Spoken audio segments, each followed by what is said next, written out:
Hi hello welcome to the view. నేను రూపా Indukuri. YCP present ఏంటి, future ఏంటి, ఇప్పుడు మనం మాట్లాడుకోపోయేది దీని గురించి. లాస్ట్ ఎలక్షన్స్లో వైసీపీ గెలుచుకున్న సీట్ల సంఖ్య 151. ఈ ఎలక్షన్స్లో జస్ట్ 11. ఇక్కడే ఆ పార్టీని ప్రజలు ఎలా రిసీవ్ చేసుకున్నారో అర్థమవుతోంది. బట్ ఇదంతా పాస్ట్. ఎందుకు ఓడారో, ఎలా ఓడారు, ఈ పోస్ట్ మార్టం ఇప్పుడు చేయడం అవుట్డేటెడ్. బట్ ఇప్పుడున్న సిచ్యువేషన్లో పార్టీ నిలబడుతుందా లేదా అనేది తెలుసుకోవడం update. Let's focus on that. After elections వైసీపీని అబ్జర్వ్ చేస్తే మనకు తెలుస్తుంది ఏంటి, నైరాశ్యంలో నేతలు, నిరాశలో కార్యకర్తలు, అంతకంటే ఎక్కువ డిప్రెషన్లో పార్టీ అధినేత జగన్మోహన్ రెడ్డి. 2-3 రోజులుగా ఆయన జనాల్లో కనిపిస్తున్నారు. బట్ అంతకుముందు అయితే తాడేపల్లి లేదంటే బెంగళూరులో తన ఇంటికి మాత్రమే పరిమితం అయ్యేవారు జగన్. ఇవన్నీ చూస్తున్న వైసీపీ నేతల్లో ఇంకాస్త భయం పెరిగింది. ఇది వాళ్ళ మొరేల్ను దెబ్బతీసే అవకాశం ఉంది. టు బీ ఫ్రాంక్, దెబ్బతీస్తుంది కూడా. వైసీపీ ఎమ్మెల్యేల సంఖ్య 11, ఎంపీల సంఖ్య 4. ఇప్పుడు ఈ నెంబర్తో 5 ఏళ్ల పాటు పార్టీని జగన్ నెట్టుకు రాగలరా? తెలంగాణలో చూస్తూనే ఉన్నాం. 30 మందికి పైగా గెలిచిన పార్టీ పరిస్థితే దిక్కుతోచని పరిస్థితిలో ఉంది. మరి కేవలం 11 మంది ఎమ్మెల్యేలున్న వైసీపీ సిచ్యువేషన్ ఏంటి? ఇప్పటికే ఇందులో కొందరు టీడీపీ, మరికొందరు బీజేపీ వైపు చూస్తున్నారని టాక్ వినిపిస్తోంది. ముఖ్యంగా ఎంపీలైతే బీజేపీలో చేరేందుకు మంతనాలు కూడా జరుపుతున్నారన్న ప్రచారం ఉంది. ఈ లిస్టులో మిథున్ రెడ్డి కూడా ఉన్నారని వినిపిస్తోంది.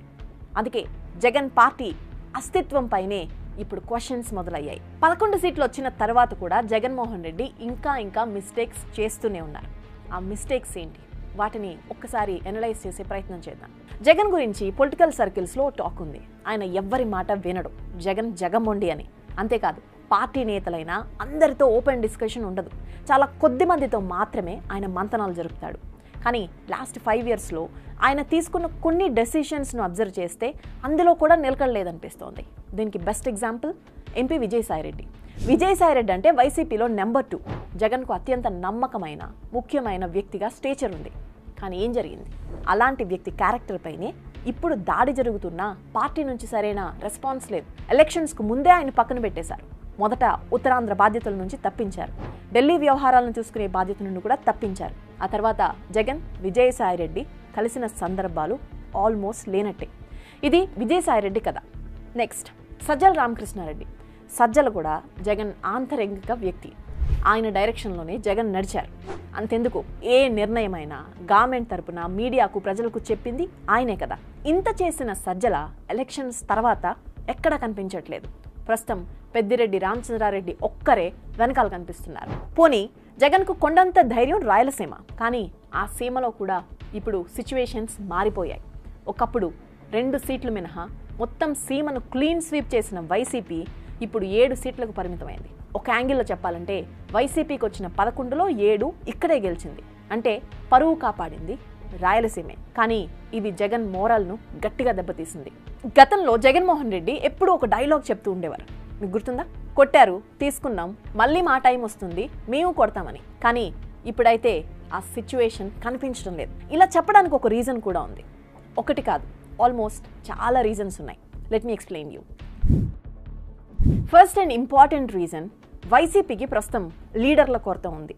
నిజానికి చాలామంది లీడర్స్ జగన్పై తిరుగుబాటు జెండానే ఎగరవేశారు. ఇప్పుడు కాదు, ఎలక్షన్స్కు ముందే. మిగిలిన వాళ్ళలో చాలామంది లోపల రగిలిపోతున్నా గెలిస్తే పరిస్థితి ఏంటో అనే డౌట్తో ఆగిపోయారు. ఇప్పుడు వాళ్ళంతా వైసీపీ పార్టీ పెద్దలకు టచ్లో కూడా లేరు.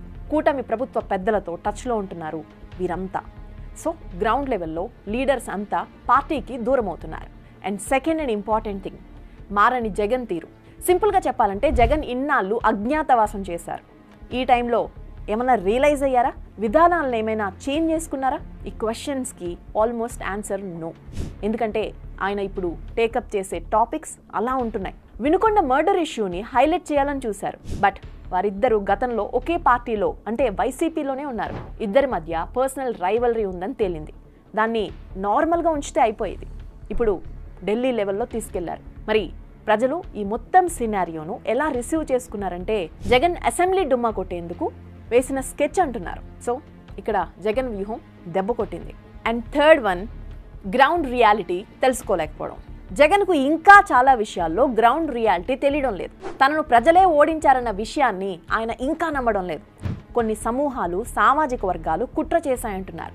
అదెలా సాధ్యం అనే క్వశ్చన్ ఆయన బుర్రలో ఎందుకు వెలగడం లేదో తెలియడం లేదు. ప్రజలు ఓడించకపోతే ఆయనకు కనీసం ప్రతిపక్ష హోదా కూడా ఎందుకు రాకుండా పోయింది, ఎందుకు ఓడాం, దానికి రీజన్స్ ఏంటి అనే విషయాలను పార్టీ అధినేత తెలుసుకోలేకపోతే ఎలా?